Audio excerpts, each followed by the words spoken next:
Hi everyone.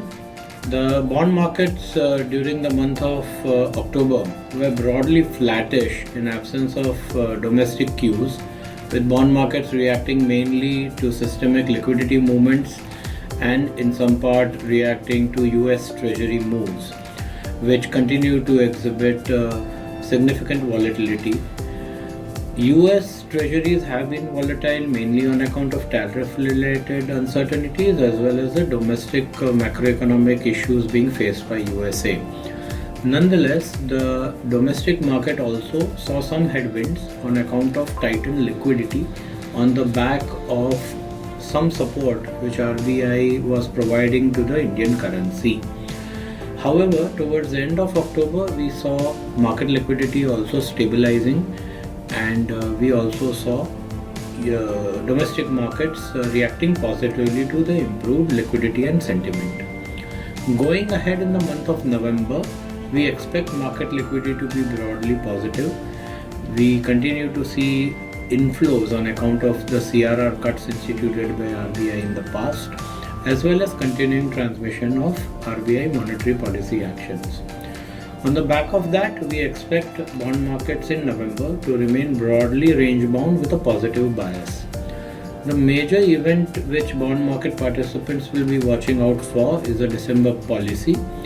In the monetary policy, which is likely to be announced on the 5th of December, RBI is expected to cut repo rates by another 25 basis points.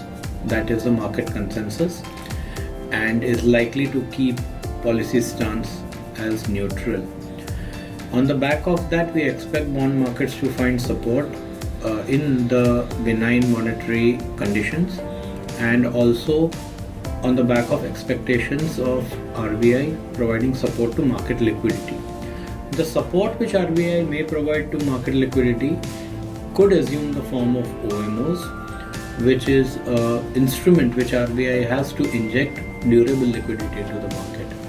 Market participants expect RBI to inject durable liquidity to the tune of 1 to 2 trillion rupees, which will also be supportive to the Indian bond markets.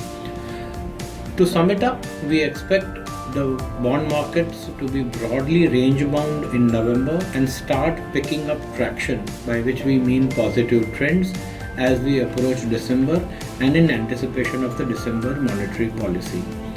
We remain constructive on Indian bond markets with a bias towards shorter end assets and instruments, and by proxy we also remain more constructive on shorter end products such as money market funds, short duration funds, low duration funds as compared to longer duration funds.